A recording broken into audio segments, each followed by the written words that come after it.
pour trouver l'image et l'antécédent d'une fonction. Si elle est définie, f de x égale 4x plus 3. Lorsqu'on demande l'image, celui qu'on donne, c'est l'antécédent. L'antécédent, c'est la valeur de x.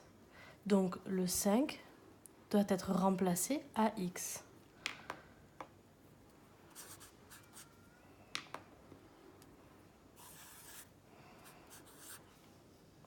Ce qui nous donne 4 fois 5 plus 3.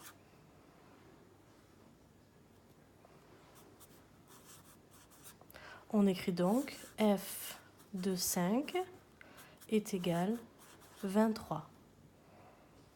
Pour donner l'antécédent de 11, ça signifie que 11, c'est mon résultat.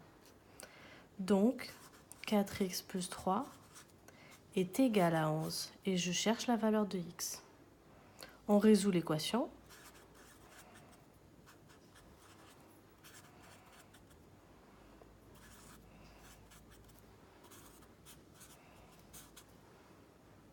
On trouve 4, ce qui signifie que f de 4 est égal à 11.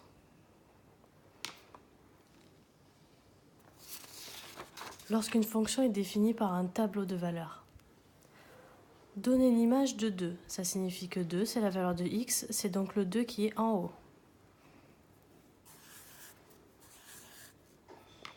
Et on lit en bas, f de 2, 11.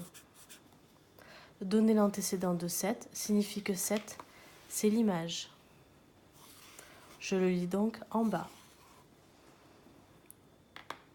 Dans le tableau, on remarque que pour x est égal à 1, on trouve 7. Donc, f de 1 est égal à 7.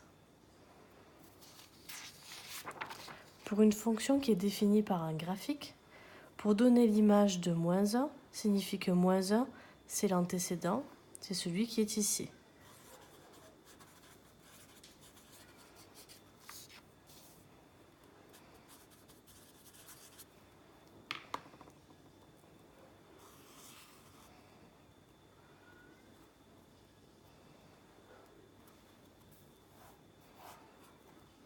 La valeur est 2.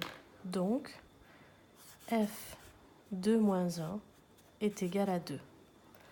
Donner l'antécédent de moins 2 signifie que moins 2 est l'image.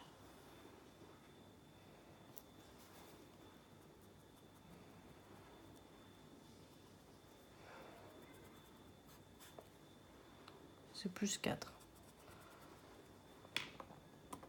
On dira donc que f de 4 est égal à moins 2. Pour donner les antécédents de 2, ça signifie que 2, c'est l'image, il est ici. J'ai plusieurs valeurs pour 2. J'ai le moins 1 qu'on a trouvé tout à l'heure, mais j'ai aussi celles qui sont sur la droite. 1,5 et 2,5. On dit donc que f de moins 1 est égal à f de 1,5, qui est égal à f de 2,5, qui est égal à 2.